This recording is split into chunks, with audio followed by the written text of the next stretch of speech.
قرآن دعوت دے رہا ہے ان کو سوچنے کی. میرا یقین یہ کہتا ہے جو بھی انسان اس کائنات میں ہے اللہ نے اسے اتنی عقل ضرور عطا کی ہے کہ اگر وہ سوچنے پر آ جائے تو وہ اپنے رب تک ضرور پہنچے گا.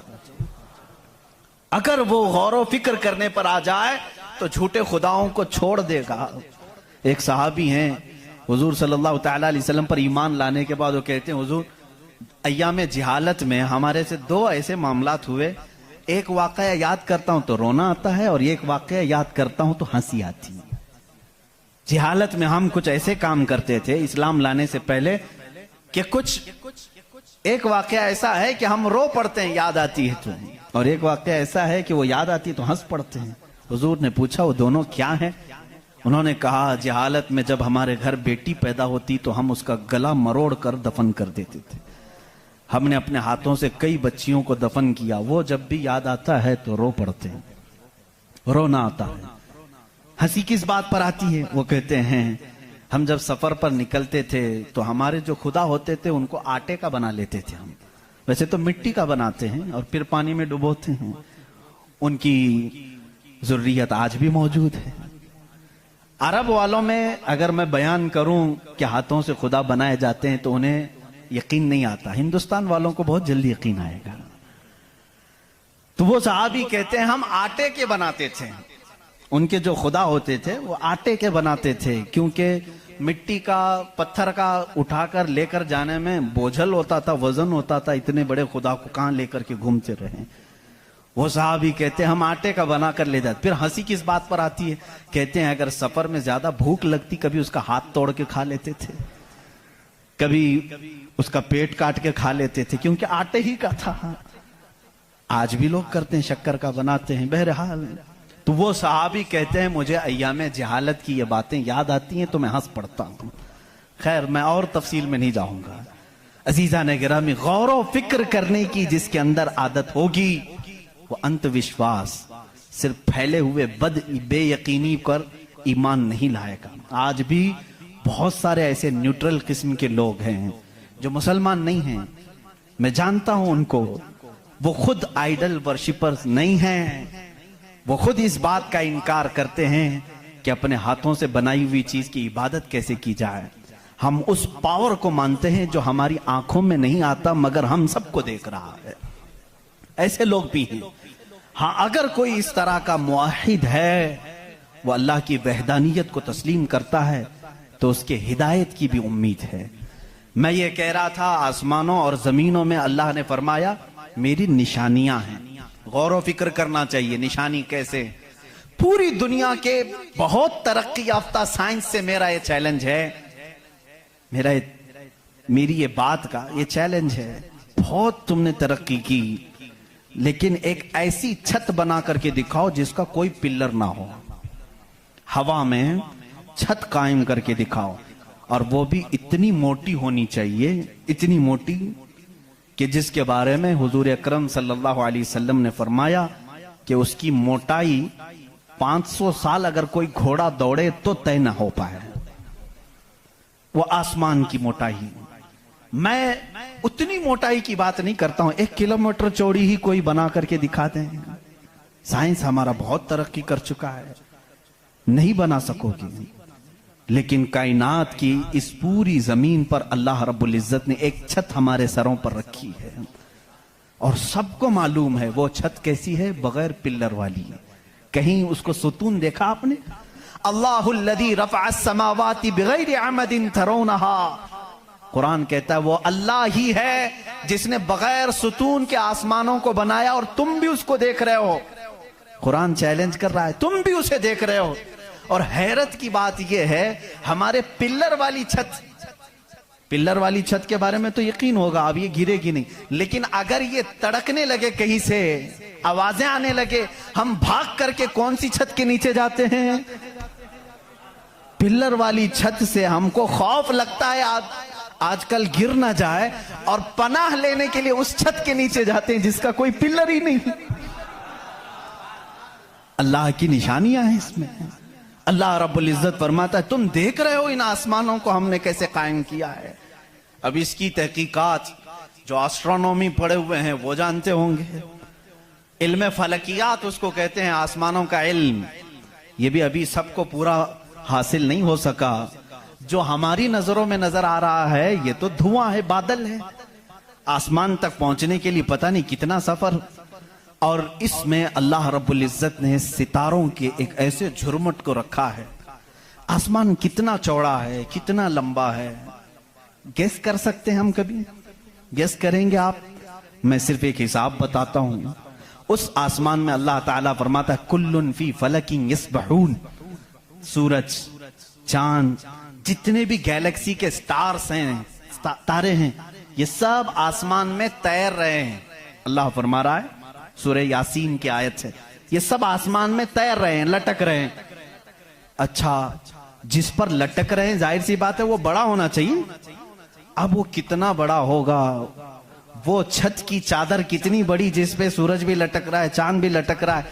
ہم نے سائز پوچھا سائنسدانوں سے، سائز پوچھا کہ یہ کتنے بڑے بڑے ہیں جو آسمان میں لٹک رہے ہیں. تو انہوں نے کہا سب سے قریب جو ہمارا ستارہ ہے، سیارہ ہے، زمین سے جو سب سے قریب سیارہ ہے وہ چاند ہے. اور سورج کا کیا حال ہے؟ کہا سورج زمین سے 13 لاکھ گنا بڑا ہے. 13 لاکھ گنا بڑا. اب یہاں ہماری عقلیں ششدر ہو جاتی ہیں. کسی کے پاس کیلکولیٹر بھی نہیں، کتنا حساب کرے. 13 لاکھ گنا بڑا زمین سے، ہمارے تصور میں نہیں آتا. وہ کہاں لٹک رہا ہے؟ آسمان میں. چاند اس سے 50 گنا بڑا ہے زمین سے، وہ کہاں ہے؟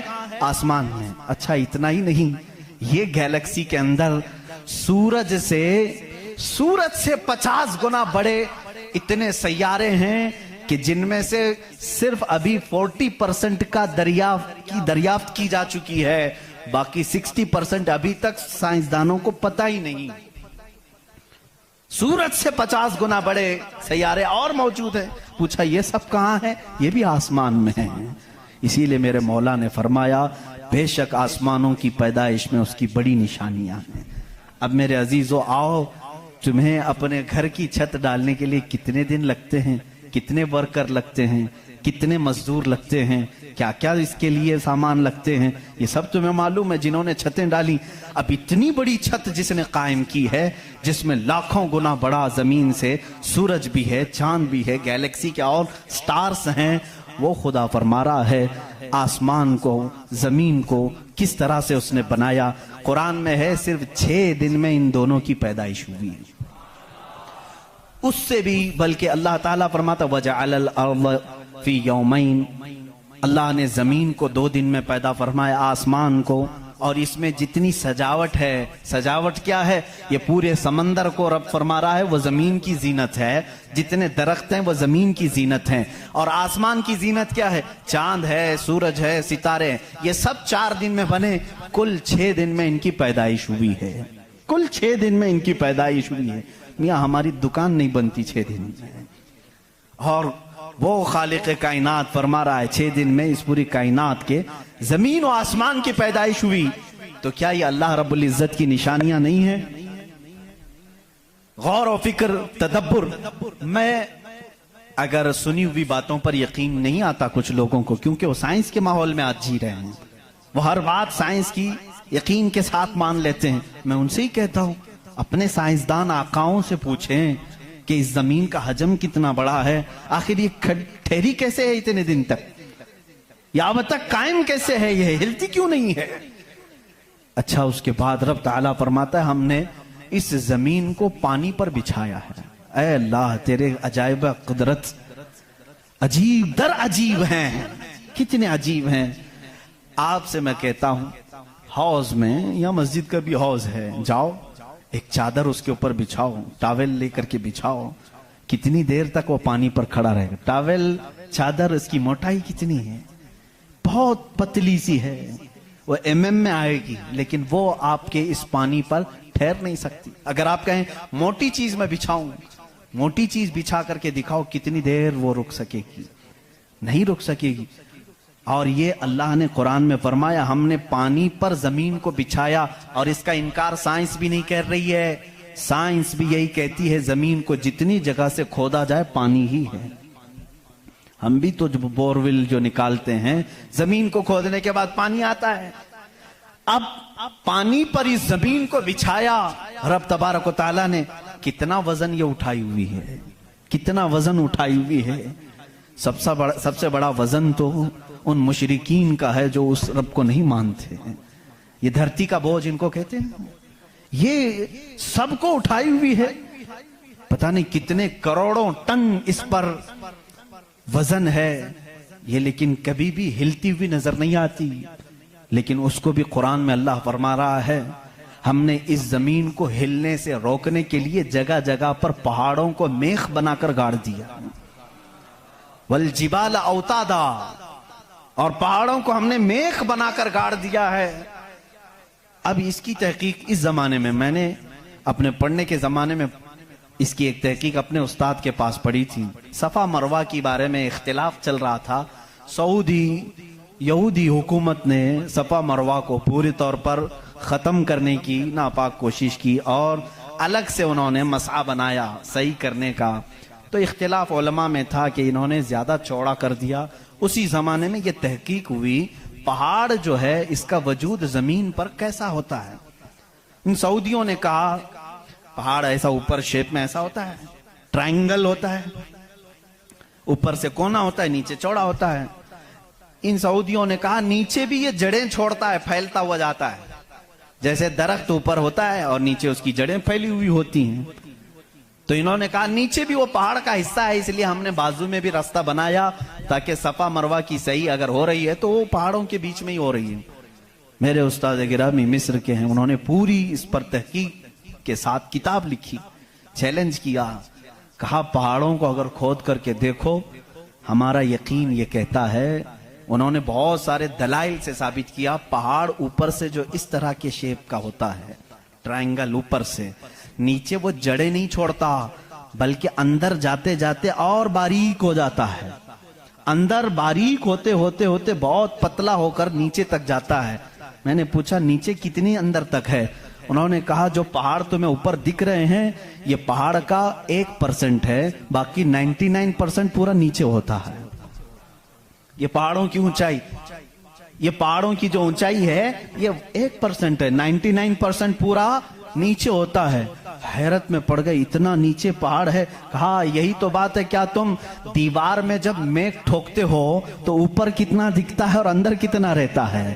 2 انچ کا اگر ہم لے رہے ہیں میخ اور کیل تو اس کا منہ صرف اوپر تھوڑا سا, وہ بھی mm میں ہوگا, اور 2 انچ تک اندر وہ دیوار میں دھسا ہوا ہوگا. اور جب قرآن میں مولا نے فرمایا ہے زمین پر ہم نے پہاڑوں کو میخ بنا کر گاڑ دیا ہے, آج سائنس یہ کہہ رہا ہے کہ پہاڑ 9 گنا نیچے اندر تک موجود ہے.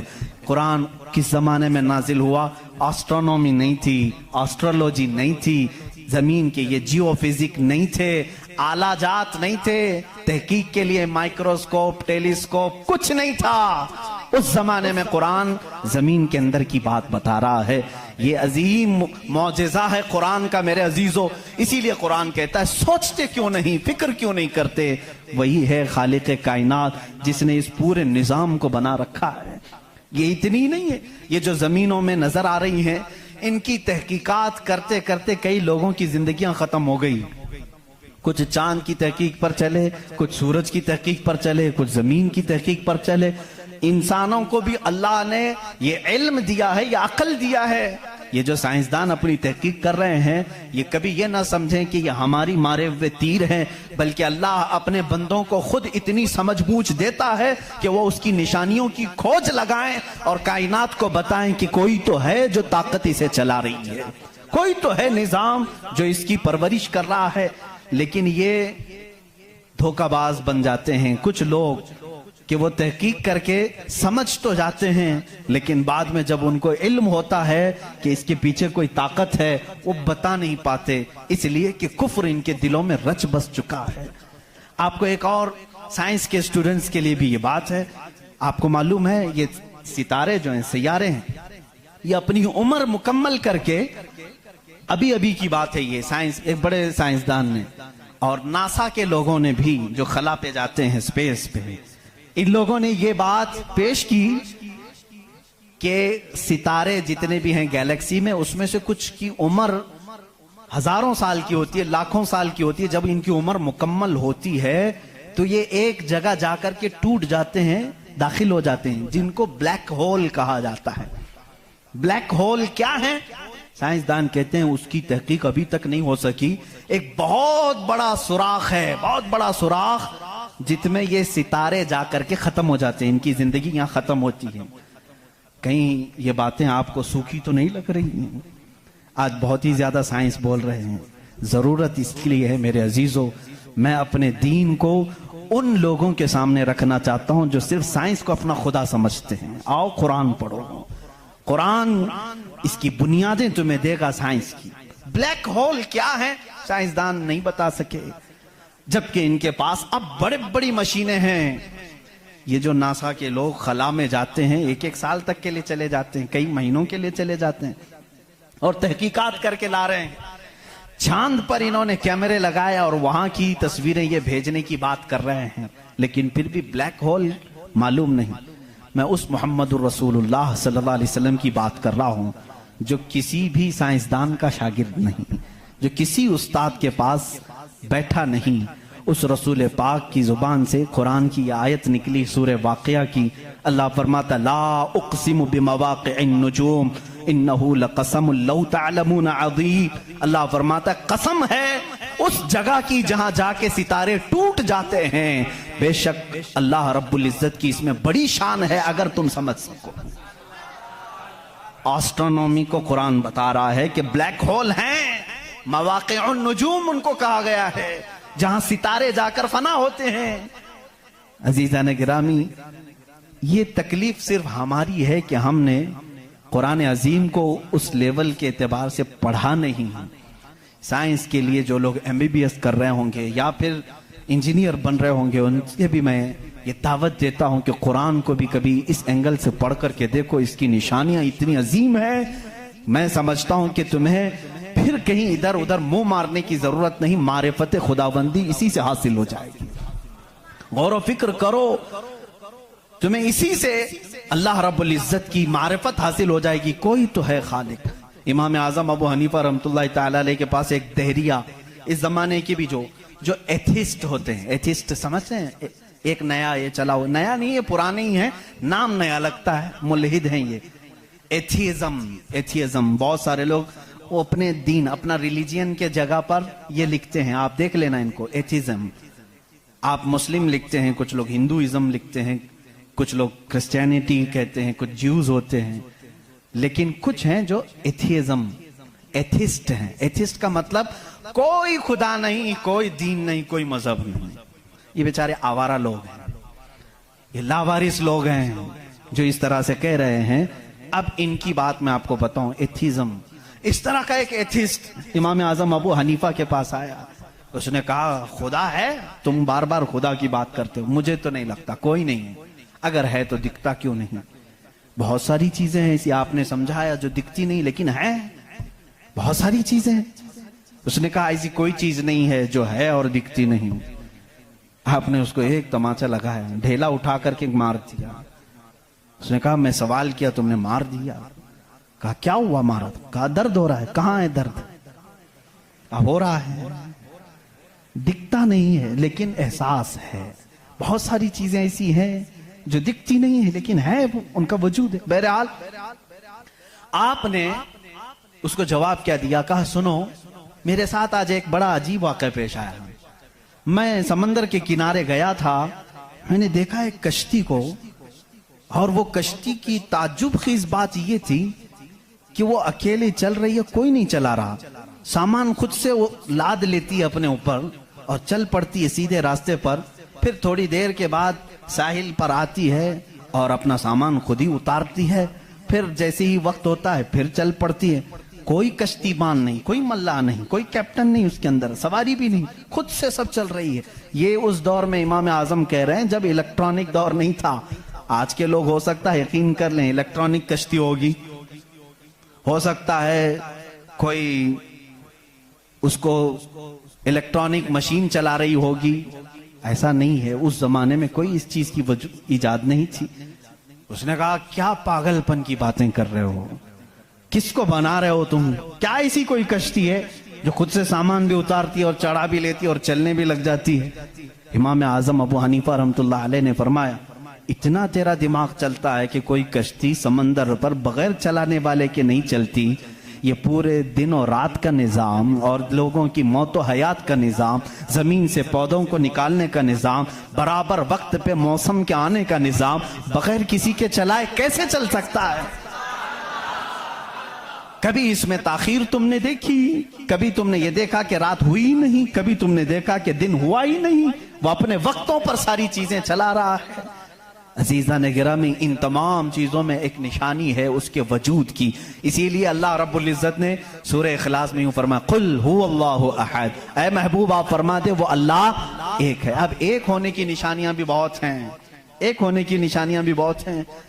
ہم بچپن میں پڑھتے تھے, ہمارے پاس ایک ہمارے والد کتاب پڑھاتے تھے, اس میں ایک سوال ایک بوڑھی عورت سے کسی نے کیا تھا کہ بڑی بھی تم نے اللہ کو ایک مانا ہے؟ کہا ہاں بالکل. وہ چرخہ سیلتی تھی, چرخہ جس میں کپڑے سلے جاتے ہیں. مولوی صاحب نے پوچھا کیا دلیل ہے کہ کوئی نظام کو چلا رہا ہے, کوئی ہے خدا؟ اس نے کہا میری مشین یہ سب سے بڑی دلیل ہے میرے لیے. کہا کیسے؟ کہا یہ جو چکر کاٹتی ہے مشین, جب تک میں پاؤں ہلاتی نہیں یہ چرخہ چلتا نہیں. یہ نظام شمسی پورا بغیر کسی کے چلائے کیسے نہیں چلتا؟ کہا اچھا ٹھیک ہے, بڑی عقل مند عورت ہے, مشین کو ہی اللہ کی نشانی سمجھ لیا تو نے. اس عورت سے انہوں نے دوسرا سوال کیا, اچھا چلو ٹھیک ہے کوئی تو ہے چلانے والا, یہ کیوں کہتی ہو کہ وہ ایک ہی ہے؟ کہا چلو ٹھیک ہے اس کی بھی نشانی میری یہ مشین ہے, اس کی نشانی بھی میری یہ مشین ہے. کہا کیسے؟ کہا چلو میں ادھر سے چلاتی ہوں تو ادھر سے چلا, بیٹھ جا میرے سامنے, میں ادھر سے چلاتی ہوں تو ادھر سے چلا, پھر دیکھتے ہیں کپڑے کی حالت کیا ہوتی ہے. کپڑا جو ہے ہو سکتا ہے لیڈیز کی بجائے جینز کا ہو جائے, جینز کی بجائے لیڈیز کا ہو جائے, کچھ کا کچھ بن جائے. کیوں؟ انہوں نے کہا بات تو صحیح ہے. اس بوڑھی عورت نے کہا میں نے اپنے چرخے سے ہی یہ دین سیکھا کہ اگر کائنات میں ایک کے بجائے دوسرا ہوتا تو جھگڑے ہو جاتے. ایک خدا کہتا میں بارش برساؤں گا, دوسرا کہتا نہیں نہیں میں دھوپ ڈالوں گا, تیسرا کہتا نہیں میں ٹھنڈی لاؤں گا. ان کے جھگڑوں میں پھر کائنات کا نظام درہم برہم ہو جاتا. لیکن نظام برابر برابر چل رہا ہے. اس بات کی دلالت ہے کہ چلانے والے دو نہیں ایک ہی ہیں, تو نہیں ہے ایک ہی ہے. اگر دو ہوتے, اسی کو اللہ نے قرآن میں فرمایا لو کان فیہما آلہۃ الا اللہ لفسدتا, اگر زمین و آسمان میں دو خدا ہوتے اللہ کے علاوہ, رب فرما رہا ہے ضرور اس میں فساد ہو جاتا, ضرور فساد ہو جاتا. اس لیے کہ ایک جو عقل سے ہمارے درمیان ہم نے دیکھا ہے جو چلا سکتا ہے وہ دو لوگ نہیں چلاتے ہیں, دو لوگوں کی ذہنیت الگ ہو جاتی. اب اس کو فلسفے میں آئیں گے جس کو فلسفی کہتے ہیں, یہ بھی ایک علم ہے. فلسفی لوگوں کے دماغ کے اعتبار سے بھی ہم نے اس کو ثابت کیا. اگر دو ہیں, پہلی بات آپ کے دماغ میں یہ ہونا چاہیے کہ خدا وہ ہے جو کسی کا محتاج نہیں. اتنی بات تسلیم کرتے ہو؟ جو کسی کا محتاج نہیں. جب یہ فارمولہ تمہارے دماغ میں ہے تو آپ دو کو لے کر کے آؤ. دو کو لاؤ گے تو دونوں کا دماغ ایک ساتھ نہیں چلے گا, یا تو پھر مشورے سے چلیں گے. مشورہ کرے گا تو ایک دوسرے کا محتاج ہوگا, اور جو محتاج ہوگا وہ خدا نہیں ہوگا. مثال کے طور پر دونوں بیٹھے ہیں, چلو آج میٹنگ کرتے ہیں کل بارش کریں گے, تو ظاہر سی بات ہے ایک نے دوسرے کو پوچھا تو پہلا والا دوسرے کا محتاج ہوا کہ نہیں. اب خدا کے بارے میں ہمارا تصور یہ ہے وہ اپنے کاموں میں کسی کی شراکت نہیں چاہتا, کوئی شریک نہیں ہے اس کا. اب اگر شریک ہو گیا تو اس کی فضیلت کہاں ہے؟ ایک ہونے میں جو فضیلت ہے وہ دو میں ہے نہیں. ایک ہونے میں جو فضیلت ہے وہ دو میں ہے نہیں. اسی لیے ہم لاکھوں کروڑوں کے سامنے سر جھکانے والوں سے کہتے ہیں مان لو ایک ہی کو تسلیم کرو. اس لیے کہ جتنے ادیان ہیں دنیا میں تقریباً سب کے ہاں ایک تصور ہے خدا کا تصور. ایتھیزم کو چھوڑ کر کے میں باقی سب کی بات کروں, ہندوؤں کے نظریات میں بھی خدا کا تصور ہے, کوئی تو ہے, ایک بھگوان کے کچھ بھی نام لیں. عیسائیوں کے مذہب میں یہی ہمارے رب ذوالجلال کا تصور ہے، خدا کا وہ بھی یقین کرتے ہیں، یہودی بھی خدا کو مانتے ہیں، سکھوں کے ہاں بھی ہے، تقریباً دنیا میں جو بھی ریلیجیس ہے، کسی مذہب کو مانتا ہے، ان سب مذہبوں میں خدا کا تصور ہے۔ لیکن اب یہ جھگڑا ہے کہ ماننے میں کون خدا ہے کون نہیں ہے۔ یہاں تک تو سب متفق ہیں، ہے کوئی تو ہے، لیکن یہاں آ کر کے چوک جاتے ہیں کہ کس کو ماننا چاہیے کس کو نہیں۔ اسی لیے میرے عزیزو، اسلام نے وہ نشانیاں رب ذوالجلال کے واحد ہونے کی اور اس کے طاقتور ہونے کی رکھی ہیں جس کو آج تک دنیا انکار نہیں کر سکی، اور قرآن کے اس معجزے کو آج تک کوئی چیلنج نہیں کر سکا۔ میں سائنسدانوں سے بھی کہتا ہوں، آپ کو ایک بات یہ بھی میں بتا دوں، ابھی 18ویں صدی کی بات ہے، 18ویں صدی میں امریکہ کا سفر کرنے والے ایک سائنسدان نے ایک نئی چیز کا انکشاف کیا۔ اٹلانٹک اوشین میں یا سمندر کے ایک حصے میں ایک ایسی جگہ ہے جو بالکل ہی ڈارک ہے، ڈارک سپیس اس کو کہتے ہیں، یعنی وہاں روشنی بالکل نہیں، سورج کی ایک کرن بھی وہاں نہیں آتی، اتنا وہاں پر، اتنی وہاں تاریکی ہے۔ یہ کب؟ 18ویں صدی میں، یعنی آج سے 200 سال پہلے کی بات ہے۔ اس نے انکشاف کیا، دنیا کو بتایا، میں نے ایک ایسی جگہ دیکھی، بہت ہی ڈارک ہے، بہت اندھیرا ہے۔ وہ جب واپس آیا تو علماء ربانیین نے سورہ نور کی قرآنی آیتیں پڑھی۔ اللہ فرماتا ہے کہ اذا اخرج یدہ لم یکد یراہ، لم یکد یراہ، ومن لم یجعل اللہ لہ نورا فما لہ من نور۔ اللہ فرماتا ہے ہم نے کائنات میں ایک ایسی جگہ رکھی ہے کہ اس پہ اندھیریوں پر اندھیریاں ہیں، اگر تم ہاتھ بھی نکالو گے تو ہاتھ بھی نظر نہیں آئے گا، ہاتھ بھی نظر نہیں آئے گا۔ یہ کہاں کا؟ یہ علم البحر جس کو کہتے ہیں، سمندروں کا علم رکھنے والا جو پوری زندگی سمندروں کی کھوج میں لگا دیا، وہ لا کر کے بتایا۔ اس نے سوچا میں بہت بڑا تیر مارا ہوں، لیکن جب بتایا قرآن پڑھنے والوں نے کہ یہ تو قرآن میں ہے، اللہ فرما رہا ہے ایک ڈارک سپیس ہے کائنات میں جہاں تم ہاتھ بھی نکالو گے تو نہیں نظر آئے گا، اتنا ڈارک ہے۔ وہ سٹپٹا گیا، پریشان ہوا، میں اس کی تحقیق کروں گا، یہ قرآن میں آئی کیسے بات؟ سب سے پہلا دنیا کا میں انکشاف کرنے والا ہوں، میں اس کو سب کو بتانے والا پہلا فرسٹ آدمی میں ہوں، یہ پہلے سے کہاں سے آ گئی قرآن؟ پھر وہی دو باتیں میں بتاتا ہوں میرے عزیزو، اس کو بھی یہی جھٹکا لگا کہ یہ قرآن اس زمانے میں نازل ہوا جب سائنس کا وجود نہیں تھا، اور اس پر نازل ہوا جس کو دنیا میں کسی نے سکھایا نہیں تھا۔ بعد میں پھر اس نے یہ سوچا شاید ہو سکتا ہے پروفیٹ محمد صلی اللہ علیہ وسلم سمندروں کا سفر بہت کرتے ہوں گے، ان کے سمندروں کے سفر میں شاید کبھی یہ جگہ آ گئی ہوگی، اس لیے انہوں نے اپنے من سے قرآن میں یہ لکھ دیا ہوگا۔ اس نے یہ نتیجہ نکالا، لیکن دوسرے ہی دن اسے پھر بڑا جھٹکا یہ لگا کہ جب سیرت مصطفیٰ پڑھا اس نے، اللہ اکبر، حضور کی 63 سالہ زندگی میں آپ نے ایک مرتبہ بھی سمندر کا سفر کیا ہی نہیں۔ یہ بہت بڑا جھٹکا لگا کہ وہ محمد صلی اللہ علیہ وسلم کبھی پوری زندگی میں سمندر کا سفر کیے ہی نہیں۔ میرے عزیزو، اس بات میں غلط فہمی میں نہ آنا کہ وہ سمندروں کو نہیں جانتے تھے، وہ معراج کا سفر کرنے والا رسول سمندروں کو ضرور جانتا ہے، لیکن یہ حکمت الہی تھی کہ کبھی سمندر کے سفر کرنے کا اتفاق نہیں ہوا۔ اب اسے جھٹکے پر جھٹکا یہ لگا جو کبھی سمندر کو گیا ہی نہیں، وہ اگر اٹلانٹک اوشین میں موجود ڈارک سپیس کو بتاتا ہے تو ضرور وہ اپنے پیٹ سے نہیں بتا رہا ہے، وہی اس کو بتایا ہوگا جس نے ڈارک سپیس بنایا ہے۔ یہی اللہ رب العزت کے وحدانیت کی نشانیاں ہیں، اس کے وجود کی نشانیاں ہیں۔ قرآن پڑھو، اس میں بہت ساری چیزیں، جنہوں نے یہ انکشاف کیا کہ کچھ سمندروں میں ایسے اللہ رب العزت نے بنایا ہے، وہ بھی آپ کو مل جائیں گے۔ دو سمندر ملتے ہیں اور دونوں کا رنگ الگ ہے، ایک سمندر نیلا ہے، ایک سمندر پیلا ہے، دونوں کا ٹیسٹ بھی الگ ہے، ادھر کا میٹھا ادھر کا کھارا نمکین ہے، لیکن وہ بہت دور تک ملتے ہوئے جاتے ہیں، لیکن اس کا پانی اس میں نہیں آتا، اس کا پانی اس میں نہیں آتا۔ کیوں نہیں آتا؟ اللہ فرماتا مرج البحرین یلتقیان، مرج البحرین یلتقیان بینہما برزخ لا یبغیان فبأی آلاء ربکما تکذبان۔ اس رب ذوالجلال نے فرمایا ہم نے دو سمندروں کو بہایا ہے، دیکھنے والوں کو ایسا لگتا ہے کہ یہ مل گئے ہیں، لیکن ہم نے اس میں نہ دکھنے والی ایک ایسی دیوار بنائی ہے کہ اس کا پانی اس میں نہیں ملتا، اس کا پانی اس میں نہیں ملتا۔ یہ بھی کون سے رسول کی زبان سے اللہ تعالیٰ بتا رہا ہے لوگوں کو، جو رسول کبھی سمندر کا سفر کیا ہی نہیں، اس رسول کی زبان سے اللہ نے دو سمندروں کے ملنے کی بات کی۔ سائنسدانوں، اب تو تمہیں ماننا ہی چاہیے کہ قرآن رسول کا اپنا بیان کیا ہوا کلام نہیں ہے، اسی کا یہ کلام ہے جس نے سمندروں کو اس طرح پیدا کیا ہے۔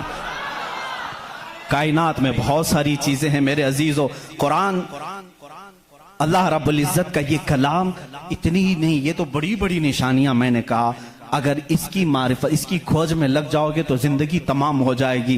میں تو کہتا ہوں اللہ نے ایک بات یہ بھی فرمائی ہے تمہارے لیے، وَفِي أَنفُسِكُمْ أَفَلَا تُبْصِرُونَ، اللہ فرما رہا ہے تم ادھر ادھر نشانیاں ڈھونڈ رہے ہو، ہم نے تمہاری ذات میں اپنی نشانیاں رکھی ہیں، تم نہیں دیکھتے؟ تمہاری ذات میں ہماری نشانیاں ہیں، تم نہیں دیکھتے؟ اتنی نشانیاں ہیں، اس کے لیے آپ کو کئی علوم پڑھنے کی ضرورت ہے۔ ظاہر سی بات ہے انسان کے ایک ایک پارٹ پر جو ریسرچ کرتا ہے وہ اپنے وقت کا ایک بڑا ڈاکٹر بنتا ہے۔ خالی صرف دل پر جس نے ریسرچ کیا وہ کارڈیالوجی ہے، جو صرف کڈنی پر ریسرچ کیا وہ نیفرولوجی ہے، اور جو صرف رگوں کو دیکھا ہے وہ نیورولوجی ہے۔ پارٹ پارٹ پر انہوں نے پوری زندگیاں ختم کی، پورے انسان کو پڑھا کس نے؟ آج کون پڑھا ہے؟ اسی لیے امام اعظم ابو حنیفہ رحمۃ اللہ علیہ نے فرمایا من عرف نفسہ فقد عرف ربہ، جس نے صرف اپنی ذات کو پہچان لیا وہ اپنے رب کو پہچان لے گا۔ تمہارے جسم میں جس طرح کی چیزیں اللہ نے بنائی، ڈاکٹر سے جا کر کے پوچھو کہ ہمارے جسم کے اندر کا جو نظام ہے، ایک بار جو نس کٹ گئی 1000 ڈاکٹر مل کر کے وہ نس نہیں قائم کر پاتے۔ یہ رگوں کا سلسلہ ایسا ہے، اور فرمایا گیا بلکہ تحقیقات بتاتی ہیں ہمارے جسم کے اندر موجود یہ نسوں کو، رگوں کو نکال کر کے اگر بچھا دیا جائے کئی 1000 کلومیٹر لمبی ہو جائیں گی، کئی 1000 کلومیٹر لمبی ہو جائیں گی۔ یہ نسوں کا اتنا لمبا سفر ہو جائے گا، اتنا سارا مواد اللہ نے تمہارے جسم میں رکھا۔ اور رب تعالیٰ یہ فرماتا ہے، مفاہیم آیات میں بیان کر رہا ہوں، کبھی آپ نے سوچا ہم نے زبان سے جو جو چیزیں کھائی، اللہ اکبر، میں ایک بڑے محقق کے حوالے سے کہتا ہوں، روٹی کو انہوں نے کہا تمہاری روٹی، تمہارے کھانے اللہ کی نشانیاں ہیں۔ میں نے پوچھا روٹی بھی نشانی ہے اللہ کی؟ کہا ہاں۔ تم ایک روٹی کو کہاں کہاں سے حاصل کرتے ہو؟ اناج کھیت سے لیا، فصل جب آئی اس کو کٹایا، پسایا، آٹا بنایا، پھر گھر میں لایا، گوندھنے کے لیے دیا، آٹا گوندھا گیا، روٹیاں بیلی گئیں، توے پر رکھی گئیں، بن گئی۔ کتنی منزلوں سے گزری، کھیت سے آئی، پسائی میں گئی، گندھائی میں گئی، پکائی میں گئی، اب اس کے بعد ریڈی ہو کر تمہارے برتن میں آئی۔ اس کے بعد تم نے کیا کیا؟ اب تک سب تمہارا اختیار چل رہا ہے، تم اپنی مرضی سے کر رہے ہو۔ گیہوں کا لانا ہے، جو کا لانا ہے، جوار کا لانا ہے، کس کا لانا ہے، تمہاری مرضی۔ آٹے سے کتنا گوندنا ہے، نرم گوندنا ہے، موٹا گوندنا ہے، تمہاری مرضی۔ روٹی موٹی پکانی ہے، پتلی پکانی ہے، تمہاری مرضی۔ روٹی پک جانے کے بعد 4 ٹکڑے کرنے، 5 ٹکڑے، 2 ٹکڑے، تمہاری مرضی، سب تمہاری مرضی ہے۔ اس کے بعد تم چبا کر کے کھا گئے، اس روٹی کو چبا کر کھا گئے، نگل گئے۔ یہ روٹی جب حلق سے اتر گئی اب تمہاری مرضی نہیں ہے۔ اس ایک ہی روٹی سے گوشت بھی بنتا ہے، اسی ایک روٹی سے خون بھی بنتا ہے، اسی ایک روٹی سے منی بھی بنتی ہے، اسی ایک روٹی سے پیپ بھی بنتا ہے، اسی ایک روٹی سے کف اور بلغم بھی بنتا ہے، اسی ایک روٹی سے سب چیزیں بن جانے کے بعد ہمارے فضلات بھی نکلتے ہیں۔ میں نہیں سمجھ پایا، اے میرے عزیزوں مجھے بتاؤ، ایک روٹی لو، اس کے ایک ٹکڑے سے تم گوشت بنا کے دکھاؤ، دوسرے ٹکڑے سے تم خون بنا کے دکھاؤ، تیسرے ٹکڑے سے تم پیپ بنا کے دکھاؤ، چوتھے ٹکڑے سے تم بلغم بنا کے دکھاؤ، نہیں کر سکو گے، اس لیے کہ صرف گوندھنے پکنے تک تمہاری مرضی چلتی ہے، حلق سے نیچے اتر جانے کے بعد خدا قدیر و جبار کا نظام چلتا ہے۔ تمہارے رزق میں اس کی نشانیاں ہیں۔ کون ہے جو بناتا ہے ہمارے جسم کے اندر اس روٹی سے ہمارے جسم کا حصہ؟ پوچھو، جا کر کسی سے بھی پوچھو یہ ہمارا جسم موٹا تازہ گوشت کیسے بن گیا؟ یہ کھانے اچھے کھاؤ گے اس سے بن گیا. ہم نے کہا ہم کھانے کاجو بادام بھی کھا رہے ہیں تو بھی گوشت بن رہا ہے, روٹی کھا رہے ہیں تو بھی گوشت بن رہا ہے, چاول کھا رہے ہیں تو بھی گوشت بن رہا ہے, اور خون ایسا لکوڈ ہے کہ بازار میں ملتا نہیں, کسی انسان کا ہی لینا پڑتا ہے. اس کو کون بنایا ہے؟ کہا اس کو بھی روٹی سے ہی بنایا ہے, کاجو بادام سے ہی بنایا ہے, پھلوں سے ہی بنایا ہے. ہم پوری دنیا کی غذائیں لا کر چکی میں پیس کر کے بھی خون کا ایک قطرہ نہیں پیدا کر سکے, لیکن وہ رب ذوالجلال ہمارے لقمے کے نیچے جاتے ہی نظام کو شروع فرما دیا ہے. کیسا وہ نظام ہے, کیسا وہ نظام ہے اے میرے عزیزو. اسی لیے میرا مولا فرماتا ہے فی انفسکم افلا تبصرون, تمہاری ذات میں میری نشانیاں ہیں, کیوں تم نہیں دیکھتے, کیوں تم نہیں دیکھتے. آپ کو اگر میں ذاتیات, نفسیات, طبعیات, یہ جو علوم ہیں اس پر گفتگو کروں تو ایک بڑا الگ ٹاپک ہو جائے گا. اللہ تعالیٰ نے اس نظام کو کیسے بیلنس رکھا ہے جانتے ہیں آپ؟ کبھی آپ کو معلوم ہے ہمارے کانوں میں ایک الائنمنٹ ہوتا ہے, جیسے ویل الائنمنٹ کرتے ہیں, ہمارے دونوں کانوں کے بیچ میں ایک قطرہ چھوٹا سا اللہ نے رکھا ہے, یہ بیلنس کو برقرار رکھتا ہے. جو سنکی ہوتے ہیں جن کو کہتے ہیں پاگل ہو گیا, جھولے کھاتا رہتا ہے, یہ کون لوگ ہیں جانتے ہیں آپ؟ جن کو کبھی کبھار فیڈز آ جاتی ہے, چلتے چلتے آڑے ٹیڑے ہو جاتے ہیں, یہ کون ہیں؟ جن کا صرف وہ کانوں کے بیچ کا ایک قطرہ بھی ہل گیا تمہارا بیلنس نہیں بگڑ جائے گا. تم کھڑے کیسے ہوتے ہو؟ دو پیروں پر سیدھے کھڑے رہتے ہو, جب تک چاہو کھڑے رہو, چلنا چاہو تو سیدھے چلتے ہو. اگر وہ بیلنس چوک گیا, جیسے کار ویل الائنمنٹ چھوٹنے سے ادھر ادھر جانے لگے گی, تمہارے پیر لڑکھڑانے شروع ہو جائیں گے. اس ایک ہلکے قطرے سے اللہ نے تمہارے پورے وجود کو رکھا ہے. تمہیں ٹیڑھا کرنے کے لیے صرف اس قطرے کو جنبش دینے کی ضرورت ہے, صرف جنبش دینے کی ضرورت ہے. میں نے سائنس کی ایک تحقیق پڑھی, اللہ اکبر, حیرت ہوتی ہے. انہوں نے یہ تحقیق کر کے بتایا یہ جو تمہاری پلکیں جھپکتی ہیں, کھلتی بھی ہیں, جھپکتی بھی ہیں, جانتے ہیں آپ یہ کتنی ہلکی ہیں اور کسی کو احساس بھی نہیں ہوتا کب جھپکی کب کھلی, کسی کو احساس نہیں ہوتا. کہا اس کے اندر کون سی طاقت ہے, کیا ربر ہے, میگنیٹ ہے, کیسے یہ کیسے ہوتی ہے؟ اس کو ایک سائنسدان نے کہا کہ اگر کسی کی پلک جھپکنا چھوٹ جائے, نہیں جھپک سکتی, تو اس کو بلڈوزر سے کھینچ کے بھی بند نہیں کر سکو گے, اتنی طاقت لگا کر کے بھی اسے بند نہیں کر سکو گے. ایسا فلیکسیبل ہے, ایسا ربر ہے. اور اگر بند ہو گئی تو کھول بھی نہیں سکو گے, پوری طاقت لگا کے ٹوٹ کے پھٹ جائے گا یہ پلک, کھلے گی نہیں, نہیں کھلے گی. جھپک گئی تو وہی رہ گئی, کھلی تو بند نہیں ہوگی. پوری دوسری کوئی بھی الٹرنیٹ طاقت سے اگر تم چاہو اس کو بند کرنا یا کھولنا نہیں کر سکو گے. انہوں نے کہا بس ہمارے ان پلکوں میں اللہ تعالیٰ نے ایک ہلکا سا ربر رکھا ہے جو فلیکسیبل ہے اور بغیر تمہارے چاہے بھی یہ ہلتی ہے, بند ہوتی ہے. اور کہا کہ اگر ان پلکوں میں یہ جھپکنے اور کھلنے کا مادہ یہ ختم ہو جائے, یہ ربر, یہ فلیکسیبلٹی ختم ہو جائے, تو وہ انسان پاگل ہو سکتا ہے, بلکہ آنکھ نہ بند ہونے کی وجہ سے وہ مر بھی سکتا ہے. وَفِي أَنفُسِكُمْ أَفَلَا تُبْصِرُونَ. ہم ان تمام نعمتوں کو سمجھ نہیں پاتے, بلکہ ایک دن میں ہزاروں بار جھپکتے ہیں, کھولتے ہیں, احساس نہیں ہے اس نعمت کا. اگر یہ بند ہونا ختم ہو جائے یا بند ہو گئی, کھل نہ سکے, تو کیا کر لے جاؤ گے؟ کچھ نہیں کر سکو گے. بلکہ میرے عزیزو تمہارے جسم پر موجود یہ رونگٹے, یہ بال بھی اللہ کی علامت ہیں, نشانیاں ہیں. جانتے ہو بال سب ایک ہی طرح کے ہیں, لیکن ابھی 2 ہی دن قبل میں پڑھ رہا تھا, ذہن کیا ہے جاتا نہیں ان چیزوں کی طرف کیونکہ معمول پہ چل رہے ہوتے ہیں. ایک صاحب نے مجھ سے سوال کیا کہ حضرت بال جو ہے ہماری آنکھوں پہ بھی ہیں, پلکوں میں, اور اوپر بھووں پہ, آئی برو بھی ہیں, اور بال سر پہ بھی ہیں اور دیگر جگہوں پر ہیں. سر کے بال اور دیگر جگہوں کے بال بڑھتے ہیں, یہ بال بڑھتے کیوں نہیں؟ بال سیم ہے, بال سیم ہے, یہ بڑھتے نہیں, اور یہ بڑھتے ہی رہتے ہیں, ان کو جتنا کاٹو بڑھتے ہی رہتے ہیں. ایسا کیا ہے؟ اللہ اکبر. اس دن مجھے حیرت ہوئی، میں نے کبھی اس چیز پر توجہ نہیں کی، کبھی نہیں سوچا. ہو سکتا ہے آپ کا ذہن نہ گیا ہو.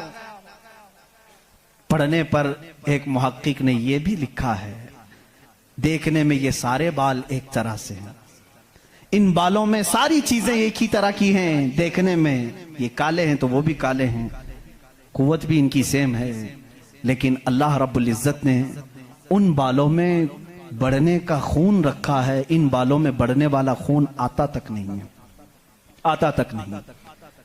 عزیزان گرامی، اس کی یہ نشانیاں ہیں بہت ساری، اس کی تحقیقات پھر کسی موقع پر میں عرض کروں.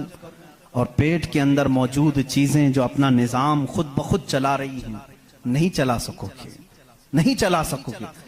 دل جتنی مرتبہ یہ دھڑکتا ہے، اس کے اندر جو پریشر ہے، کہا گیا ہے یہ جو خون کو دبا کر کے جسم میں پھیلاتا ہے، اس کے متعلق سائنس یہ کہتا ہے اتنا پریشر ہے کہ دنیا میں کسی فوارے پہ، کسی فاؤنٹین میں اتنا پریشر نہیں ہوگا جتنا دل میں پریشر ہے. اور یہ اتنی تیزی سے ایک بار پمپ کرتا ہے کہ خون پورے جسم میں ناخن تک آ جاتا ہے.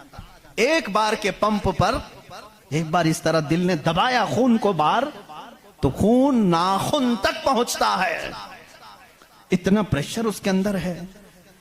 امریکہ کی ایک لیبارٹری میں ایک پاکستانی عالم دین گئے تھے، کارڈیالوجی تھے وہ ڈاکٹر، وہ ایک عالم کو لے کر کے گئے، اور کارڈیالوجی نہیں، ریڈیالوجی بھی غالباً کچھ ہے جس میں آوازیں سننے کا آلہ ہوتا ہے، ایک مشین ہوتی ہے جسم کے اندر حرکت کرنے والی ہر آواز کو اس میں سنا جا سکتا ہے. پلک آپ جھپکتے ہیں، آپ سانس لیتے ہیں تو اس کی آواز کیسی ہوتی ہے. تو انہوں نے کہا آج چلیے لیبارٹری میں آپ کو بتاتا ہوں کہ دل کی آواز، ہم تو یہاں ہاتھ رکھتے ہیں تو دھک دھک دھک کی آواز آتی. تو انہوں نے کہا ہم آپ کو اس سے سناتے ہیں. ایئر فون لگائے گئے، بڑی بڑی مشینیں تھی، ہلکی سی بھی وہاں پر ہوا بھی آتی تو اس کی زور آواز آتی ہے. وہ ایک لیب ہے. یہ عالم دین کہتے ہیں میں نے سنا دل کی آواز. میں نے پوچھا اس ڈاکٹر سے کہ آپ کے ہاں ہر آواز کا نام لکھا گیا ہے، دل جو آواز کرتا ہے اس کا کیا نام ہے آپ کے یہاں؟ کہتے ہیں دل جو ہے لپ لپ لپ لپ یہ آواز کرتا ہے، سائنس میں یہ لکھا گیا ہے. اور مسکرا ہے، کہا تھوڑی سی خطا ہو گئی، بلکہ دل کہتا ہے رب رب رب رب. ہر انسان کا دل جو دھڑکنے کی آواز آتی ہے مشینوں سے انہوں نے خود سنا. ہاں ہو سکتا ہے کچھ توتلے لوگ ہوتے ہیں را کو لا کہہ جاتے ہیں، ہو سکتا ہے تمہیں لپ لپ لپ سنائی دیا ہو، مگر میرا ایمان یہ کہتا ہے ہر دل رب رب رب ہی کہتا ہے. جو اس کو دھڑکن دیا ہے اگر وہ دل اسے یاد نہ کرے. عزیزان گرامی، کائنات کی بہت ساری چیزیں اس کی نشانیاں ہیں، سمندروں میں اس کی نشانیاں ہیں. آپ کو معلوم ہے سمندروں کا علم، علم البحر جن کو معلوم ہے، جو غوطے لگاتے ہیں وہ کہتے ہیں زمین پر جتنی مخلوقات ہے اس کے 10 گنا زیادہ مخلوقات سمندروں میں موجود ہیں. سمندروں میں یہاں جتنے کیڑے دیکھ رہے ہو، کتنے مکوڑے دیکھ رہے ہو، یہاں جتنے قسم کی مخلوقات آپ دیکھ رہے ہیں اس کے 10 گنا زیادہ مخلوقات سمندروں کے اندر ہے. کون ہے جو ان کے رزق کا انتظام کرتا ہے؟ کون ہے ان کی پرورش پر؟ سمندروں کا علم الگ ہے. کہتے ہیں ہم اندر جاتے ہیں تو اس کے اندر اتنی چیزیں کہ ہر بار نئی چیزیں دکھتی ہیں.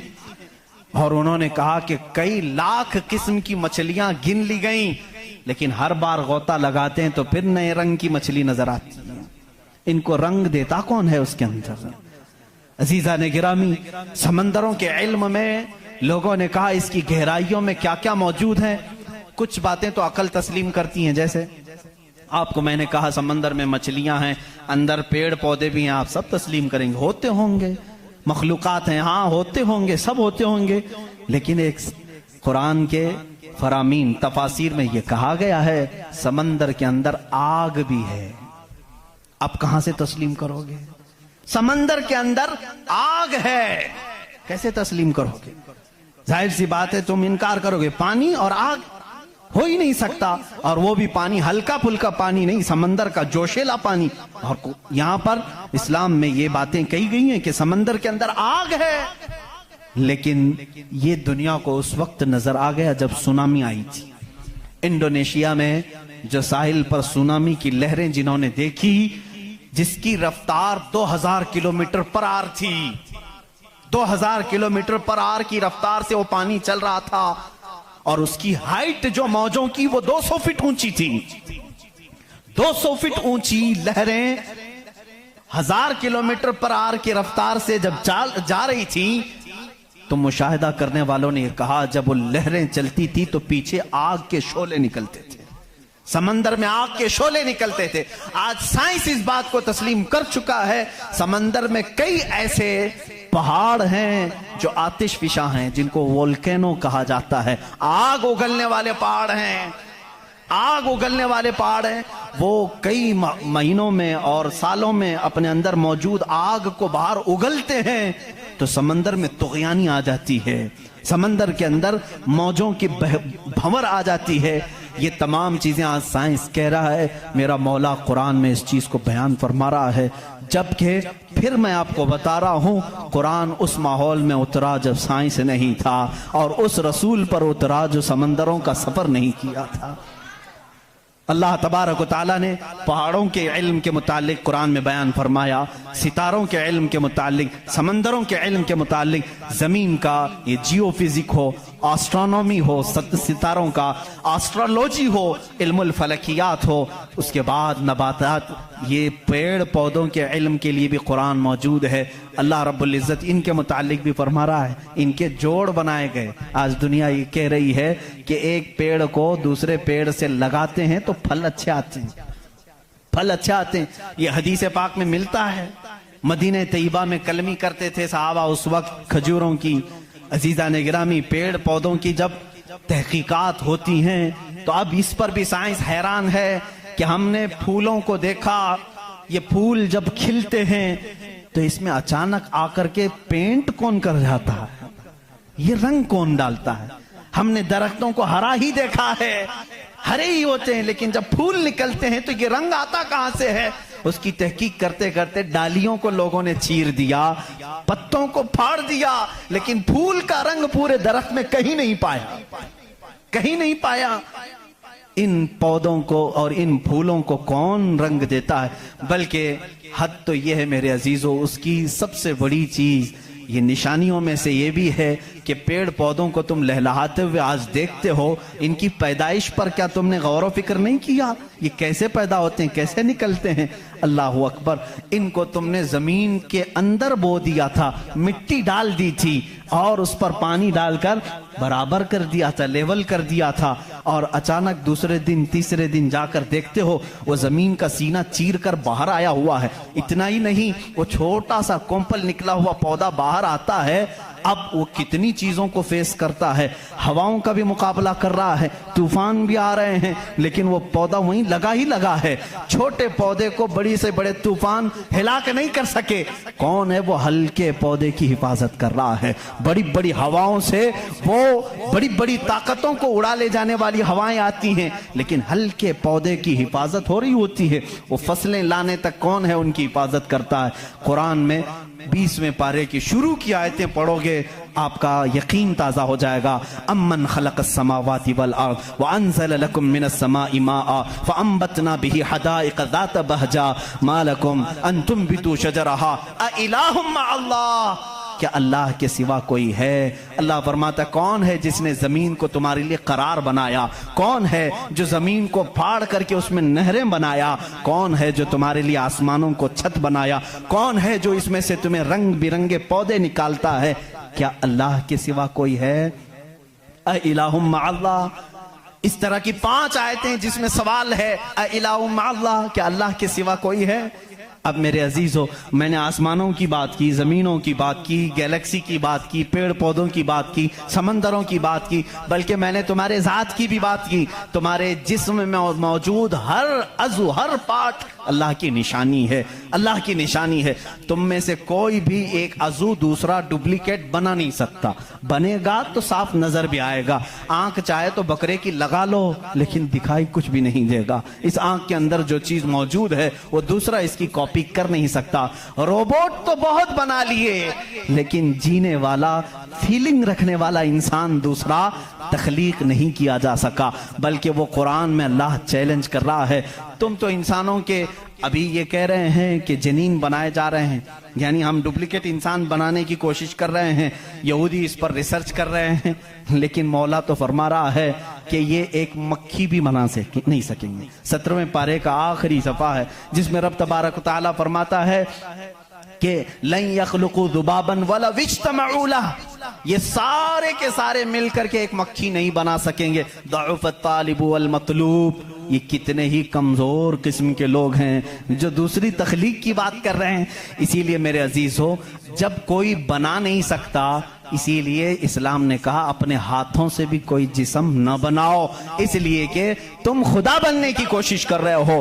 بنانا کسی کے جسم کو صرف کام ہے، اللہ کا کام ہے۔ اپنے ہاتھوں سے کوئی چیز تعمیر یعنی شکل و صورت والی کوئی بھی چیز نہ بناؤ جو اللہ کی تخلیق ہے۔ ایسی چیزیں جس میں جان ہے، جو چلتی پھرتی ہیں، ان چیزوں کو بنانے کے لیے منع اسلام نے اسی لیے کیا کہ تم قدرت کی تشبیہ چاہتے ہو، اللہ رب العزت کی برابری کرنا چاہتے ہو، تم سے یہ ممکن بھی نہیں ہو سکے گا۔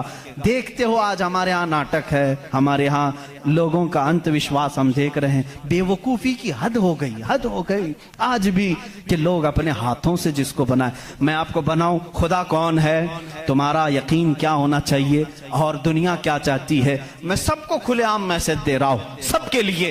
کچھ لوگ یہ سمجھتے ہیں ہم کو خدا بنانا پڑے گا، پیسے لانا پڑے گا، بنا نہیں سکتے تو مارکیٹ میں جانا پڑے گا، لال پیلا کالا نیلا خدا خرید کر کے لانا پڑے گا، اور اس کے ہاتھ بھی ہوں گے، 4 ہوں گے کہ 5 ہوں گے کہ 6 ہوں گے، ایسے ہاتھوں والا ہم کو لانا پڑے گا۔ کیسے؟ ارے وہ خدا چل کے بھی نہیں آئے گا، اس کو اٹھا کر کے لانا پڑے گا، بیٹھے گا خود نہیں بٹھانا پڑے گا، سوئے گا خود نہیں سلانا پڑے گا، اور اٹھے گا بھی خود نہیں اٹھانا پڑے گا، اور اسے وہ ڈوبے گا بھی خود نہیں ڈبانا پڑے گا، ٹوٹے گا بھی خود نہیں توڑنا پڑے گا، کھائے گا کچھ نہیں اسے زبردستی کھلانا پڑے گا لوگوں کو دکھانے کے لیے۔ لوگوں نے اگر اپنے دماغ سے اس کو خدا سمجھا ہے تو میں کہتا ہوں مسلمان کا عقیدہ یہ ہے، میں مجبور ہوں، میں اگر نہیں سو سکتا تو وہ سلاتا ہے، میں اگر اٹھ نہیں سکتا تو وہ اٹھاتا ہے، میں خدا کو اٹھاتا نہیں،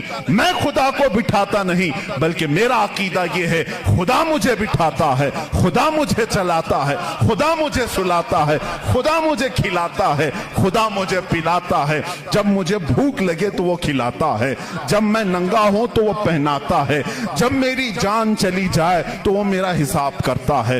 ہم اس خدا کی تسلیم، اس خدا کا عقیدہ رکھتے ہیں کہ ہم محتاج ہیں، وہ مالک و مختار ہے۔ عقیدہ یہ ہو اپنے ہاتھوں سے بنائی ہوئی چیز کو، ارے تمہیں تو فخر کرنا چاہیے، اے آج تو خدا بنا بیٹھا ہے، اس کو فخر سے دیکھو، کہو ارے تو کیا خدا ہے، میں ہی تو بنایا ہوں تجھے۔ کبھی بنانے والا یہ کہہ سکتا ہے نا؟